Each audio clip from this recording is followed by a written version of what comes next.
تستطب القروح ويبرأ جروح الكثير الجريح وينشط ذاك السقيم العليل وقد كان بالسقم دهرا طريق فبالله كم تستطيع. آیت میں ہمیں یہ بات سمجھ آتی ہے کہ معاملہ صرف ایک ورڈ یوز کرنے کا نہیں تھا، معاملہ تو کچھ اور ہی تھا۔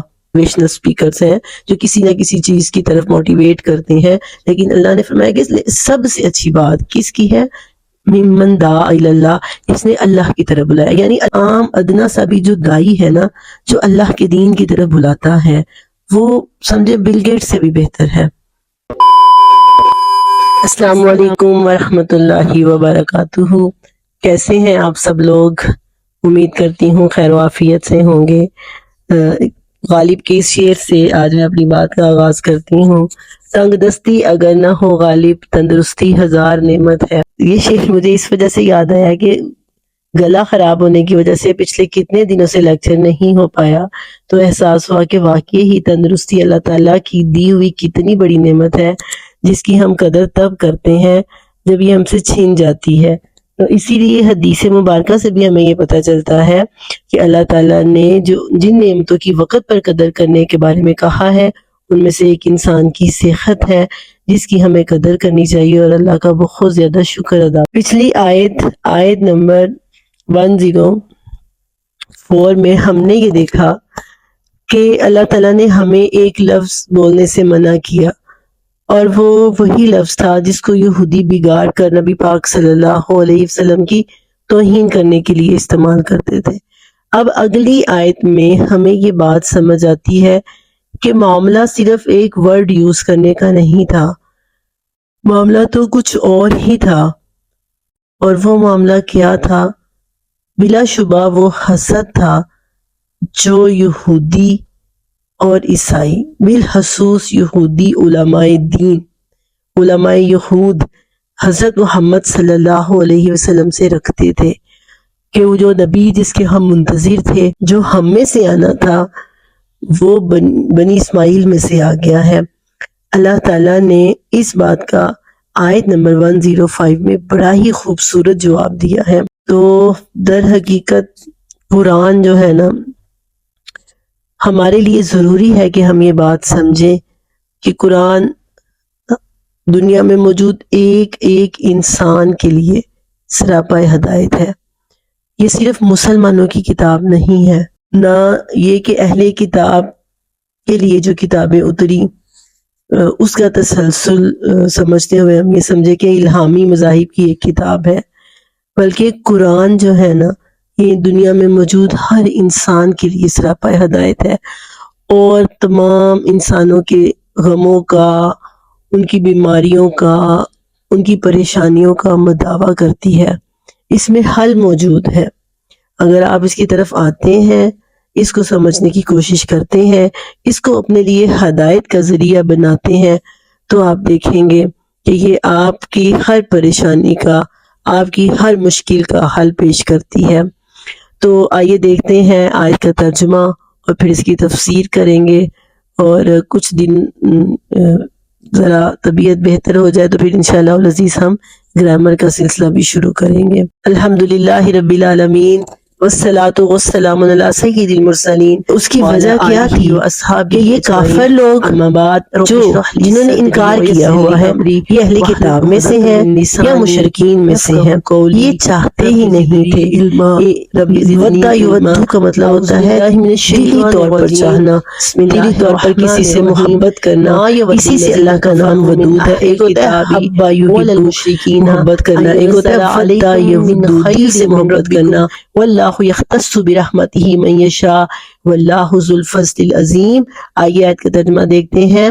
ما یود الذین کفروا، نہیں چاہتے کافر لوگ، من اہل الکتاب، اہل کتاب میں سے کفر کرنے والے بھی، ولا المشرکین، اور مشرکوں میں سے بھی کفر کرنے والے یہ نہیں چاہتے، ان ینزل علیکم، یہ کہ نازل کی جائے آپ کے اوپر، تمہارے اوپر ہے محمد صلی اللہ علیہ وسلم، من خیر، کوئی بلائی، من ربکم، تمہارے رب کی طرف سے، واللہ یختص برحمتہ من یشاء، لیکن اللہ کا معاملہ کیا ہے؟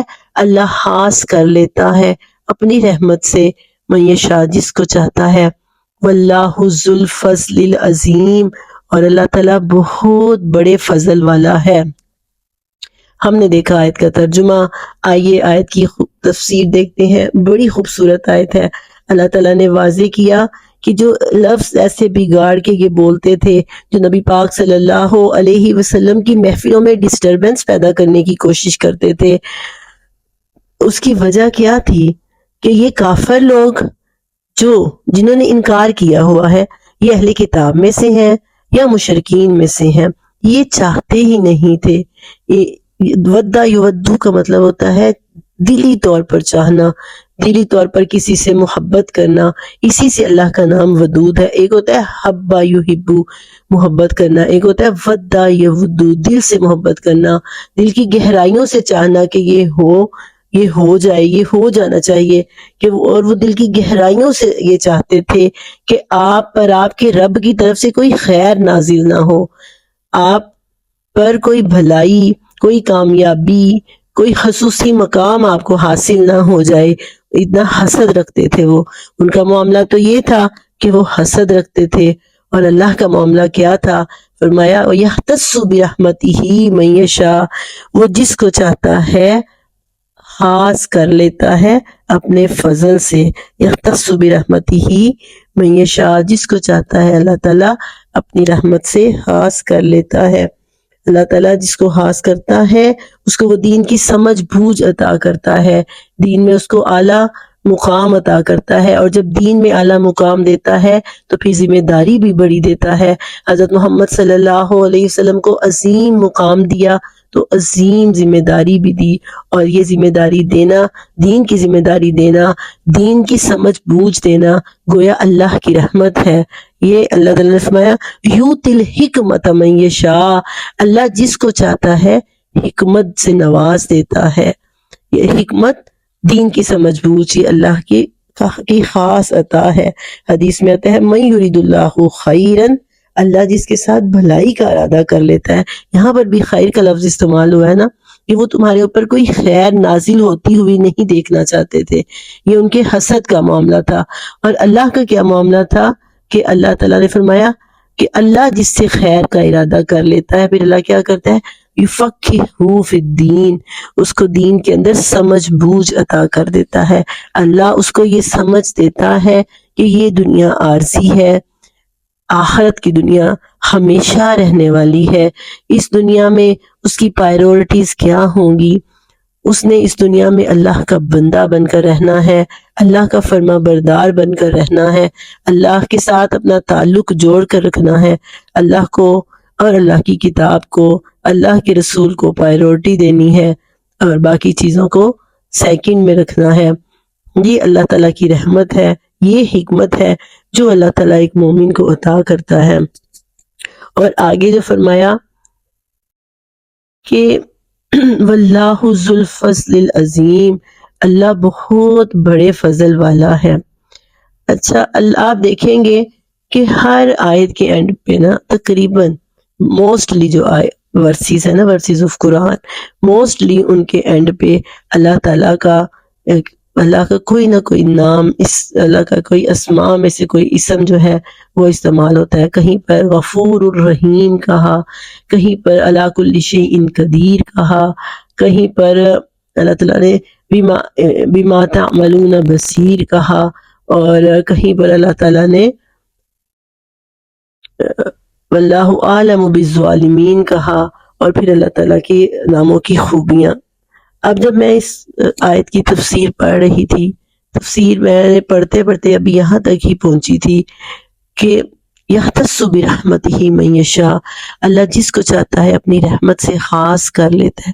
اب یہاں پر اللہ کی جو خاص رحمت ہے وہ کون سی رحمت ہے؟ وہ دین کی سمجھ بوجھ ہے، اور اس کو اگر نبی پاک صلی اللہ علیہ وسلم کے ساتھ ہم اسپیسیفک کریں تو نبوت ہے، جو نبوت اللہ تعالیٰ نے اپنے پیارے بندے حضرت محمد مصطفیٰ صلی اللہ علیہ وسلم کو عطا کی تھی، وہ خاص خیر کو اللہ تعالیٰ نے اپنی رحمت کہا ہے۔ اچھا، اب میں جب اس لفظ کی تفسیر دیکھ رہی تھی نا ابھی، واللہ ذو الفضل العظیم، اللہ بہت بڑے فضل والا ہے. تو اس وقت نا میرے سامنے ایک پروگرام چل رہا تھا میرے ٹی وی کی سکرین پہ، جس میں آپ لوگوں نے بھی دیکھا، ڈاکٹر ذاکر نائک صاحب پچھلے دنوں پاکستان کے دورے پر تھے، اور اللہ نے ان کو کتنا اللہ تعالیٰ نے اپنی رحمت خاص سے ان کو نوازا ہے کہ کچھ لوگ کہتے ہیں 15 لاکھ لوگ ان کے ہاتھوں پر اب تک مسلمان ہو چکے ہیں، اور ایک سروے کے مطابق 12 لاکھ ہیں. بہرحال 12 لاکھ ہو یا 15 لاکھ ہو، یہ ایک بڑی تعداد ہے. تو وہ مولانا طارق جمیل ان کا تعارف بیان کرتے ہوئے کہہ رہے تھے کہ یہ میڈیکل ڈاکٹر تھے، ہارٹ اسپیشلسٹ انہوں نے بننا تھا، اور پھر اللہ تعالیٰ نے ان کو اپنے دین کا داعی بنا لیا. اور ڈاکٹر ذاکر نائک نے وہاں پر ایک جملہ بولا کہ ھذا من فضل ربی، یہ میرے رب کا فضل ہے. اور آپ یقین کریں کہ اس وقت میرے سامنے یہ آئی تھی واللہ ذو الفضل العظیم. تو وہ مولانا طارق جمیل کہہ رہے تھے کہ اگر یہ ڈاکٹر بنے ہوتے، ڈاکٹر بنتے، کچھ لوگوں کا علاج کرتے، اپنے علاقے کے لوگوں کا زیادہ سے زیادہ یہی کرتے نا کہ غریبوں کا علاج کرتے، فوت ہو جاتے کون جانتا ان کو. لیکن آج ان کے ہاتھوں پر اتنے لوگ مسلمان ہوئے ہیں کہ رہتی دنیا تک ان کو یاد رکھا جائے گا، مطلب ایک عرصے تک ان کا نام زندہ رہے گا کہ انہوں نے اتنے لوگوں کو مسلمان کیا ہے. تو انہوں نے آگے سے جب یہ جملہ بولا نا ھذا، ڈاکٹر ذاکر نائک نے ھذا من فضل ربی، تو مجھے اس وقت میرے ہاتھ میں قرآن تھا اور یہ آیت تھی کہ واللہ ذو الفضل العظیم. تو مجھے سمجھ آئی کہ اللہ نے یہاں پر اپنی یہ خوبی کیوں بیان کی ہے کہ نبوت کو جو اللہ نے یہاں پہ خیر کہا ہے، اور پھر اللہ نے کہا یختص برحمتہ من یشاء، اللہ جس کو چاہتا ہے اپنی رحمت سے خاص کر لیتا ہے. تو وہ رحمت کیا ہے؟ ایک ڈاکٹر بن جانا نہیں، کوئی کسی ملک کا پرائم منسٹر بن جانا، پریزیڈنٹ بن جانا، کسی کو اللہ نے اپنی خاص رحمت نہیں کہا، بلکہ اللہ نے کہا ہے کہ جو میرا عظیم فضل ہوتا ہے ان لوگوں پر ہوتا ہے جن کو دین کی سمجھ بوجھ اور دین کی حکمت عطا کی گئی ہے، جن کو دین کی سمجھ بوجھ عطا کی جاتی ہے، جو دین کو سمجھتے ہیں، جو قرآن کو اور اللہ تعالیٰ کی ذات کو اللہ کے ساتھ تعلق جوڑتے ہیں، اللہ کو اپنا رب مانتے ہیں، اللہ کی رضا کو مد نظر رکھتے ہیں، اللہ کی ناراضگی سے ڈرتے ہیں کہیں میرا اللہ ناراض نہ ہو جائے، جو ان چیزوں کو مد نظر رکھتے ہوئے زندگی گزارتے ہیں، دین کی خدمت کرتے ہیں. دین کی خدمت سے مراد کہ دعویٰ کا کام کرتے ہیں، یعنی اللہ کے قرآن کو جو ان کو سمجھ آئی ہوتی ہے دوسروں تک پہنچانے کی کوشش کرتے ہیں. تو وہ اللہ کی خاص رحمت سے نوازے جاتے ہیں، خاص رحمت کے مستحق وہ لوگ ہیں، اور یہ اللہ کا بہت بڑا فضل ہے جو اللہ ان لوگوں کو عطا کرتا ہے. دعویٰ کا کام، دعویٰ سے مراد کیا ہے؟ کھانے کی دعوت نہیں، اس سے مراد کوئی پارٹی نہیں، کوئی رشتہ داروں کی دعوت نہیں، اس سے مراد دین کی دعوت ہے. اور یہ ایسا کام ہے، یہ ایسا اعزاز ہے جو نبیوں کو حاصل تھا. جب جو نبی حضرت محمد مصطفیٰ صلی اللہ علیہ وسلم کے آنے تک انبیاء یہ فریضہ ادا کرتے رہے ہیں، اور اب کسی نبی نے نہیں آنا تو یہ فریضہ امت محمدیہ نے عطا کرنا ہے. وَلْتَكُمْ مِنْكُمْ أُمَّةٌ، تمہارے اندر ایک امت، ایک جماعت ایسی ہونی چاہیے جو بھلائی کی طرف لوگوں کو بلائے اور برائی سے ان کو روکے. اور وَمَنْ أَحْسَنُ قَوْلًا مِّمَّنْ دَعَا إِلَى اللَّهِ، اس شخص سے بڑھ کر اچھی بات کس کی ہو سکتی ہے جس نے اللہ کی طرف بلایا. وَقَالَ إِنَّنِي مِنَ الْمُسْلِمِينَ، یعنی دنیا میں سب سے اچھی بات، سب سے اچھی گفتگو. لوگوں کو بہت سے موٹیویشنل سپیکرز ہیں جو کسی نہ کسی چیز کی طرف موٹیویٹ کرتے ہیں، لیکن اللہ نے فرمایا کہ سب سے اچھی بات کس کی ہے؟ ممن دعا الی اللہ، اس نے اللہ کی طرف بلایا، یعنی اللہ کو اس کی بات سب سے زیادہ پسند ہے جو اللہ کی طرف بلاتا ہے، جو اللہ کے دین کا داعی بن جاتا ہے اور کہتا کیا ہے کہ میرا کسی فرقے سے تعلق نہیں ہے. لوگ زبردستی جوڑنے کی کوشش کرتے ہیں، نہیں بھئی یہ تو حوابی ہے، نہیں بھئی یہ تو سنی ہے، شیعہ ہے، اوپر سے کہتا ہے کہ میں نہیں ہوں. نہیں، دل کی گہرائیوں سے کہے اور مانے اننی من المسلمین. کوئی مانتا ہے یا نہیں مانتا، لیکن اس نے یہی کہنا ہے کہ میرا نام اللہ نے اپنی کتاب میں کیا رکھا ہے؟ مسلمین. اللہ نے فرمایا کہ ہم نے اس کو نام دیا ہے سمیتکم مسلمین، ہم نے تمہارا نام مسلمان رکھا ہے، ہم نے تمہیں مسلمان بنایا ہے، تو کیا یہ کہنا ہے سب سے بہترین بات اس شخص کی ہے۔ یہ اللہ کی خصوصی رحمت ہے، یہ اللہ کا فضل ہے۔ ایک عام ادنا سا بھی جو دائی ہے نا، جو اللہ کے دین کی طرف بلاتا ہے، وہ سمجھے بل گیٹ سے بھی بہتر ہے۔ دنیا کا جو سب سے بڑا دولت مند انسان ہے نا، اس سے بھی بہتر ایک ادنا سا دائی ہے اللہ کی نظر میں، کیونکہ اللہ کا جو فضل ہے نا وہ اس پر نازل ہوتا ہے، اللہ اسے نوازتا ہے، اللہ ضرور نوازتا ہے۔ تو یہ قرآن جتنی مجھے سمجھ ہے میں آپ کو سمجھانے کی کیوں کوشش کرتی ہوں، کیونکہ اللہ تعالیٰ نے کل قیامت کے دن پوچھنا ہے کہ جو تم نے خود پڑھا تھا کیا تم نے دوسروں کو بھی پڑھایا؟ جس دین کی تمہیں خود سمجھ تھی کیا تم نے دوسروں کو سمجھانے کی کوشش کی؟ یہ ایک شہادہ ہے جو ہمارے خلاف کل کو کافر اٹھ کے دیں گے کہ اللہ تعالیٰ ہم ان کے ارد گرد موجود تھے لیکن انہوں نے ہمیں تیری طرف نہیں بلایا، جبکہ انہیں پتا تھا تیری آخری کتاب ان کے پاس تھی لیکن انہوں نے ہمیں اس کی طرف دعویٰ نہیں دی، انہوں نے ہمیں اس کی طرف بلانے کی کوشش نہیں کی۔ ایک چیز ہوتی ہے دعویٰ اور دوسری ہے اصلاح۔ اصلاح مسلمانوں کی جاتی ہے، مسلمانوں میں سے بھی ہمارے اٹھ کے کہہ سکتے ہیں کہ اللہ اس کے پاس تو تیرے دین کی سمجھ تھی لیکن اس نے مجھے سمجھانے کی کوشش نہیں کی، اس نے مجھے نہیں روکا، احادیث کی اس کو سمجھ تھی، تیری سنتوں کی اس کو سمجھ تھی لیکن اس نے مجھے سمجھانے کی کوشش نہیں کی۔ تو یہ ایک ذمہ داری ہے جو ہمارے اوپر عائد ہوتی ہے۔ آج کی آیت سے ہمیں یہی سمجھ آتی ہے کہ وہ خیر کیا ہے جو یہ کافی نہیں چاہتے تھے کہ نبی پاک صلی اللہ علیہ وسلم پر نازل کی جائے، اور وہ اللہ کی خاص رحمت کیا ہے جو وہ اپنے محسوس بندوں پر نازل کرتا ہے۔ ہم نے کوشش کیا کرنی ہے کہ اللہ کے دین کو سیکھیں اور جتنی آپ کو سمجھ آتی ہے اس کو دوسروں کو سمجھانے کی کوشش کریں، اور ایسا کرتے ہوئے کوئی کیا کہتا ہے کہ بڑی نیک بنی پھرتی ہے یا دوسروں کو تو سمجھاتے ہیں خود عمل نہیں کرتے، اپنا تعلق اللہ سے جوڑ لیں اور لوگوں کی باتوں کی پرواہ کرنی چھوڑ دیں۔ کیوں کل قبر میں کسی نے ہمارے ساتھ نہیں جانا، صرف ہمارے اعمال ہوں گے اور ہم ہوں گے، اور ہم نے اللہ کو اپنے ایک ایک عمل کا حساب دینا ہے، ہمیں جواب دہی ہونا ہے، اللہ کے سامنے ہم نے جواب دہ ہونا ہے۔ اجازت دیجیے، فی امان اللہ تعالی، وآخر دعوانا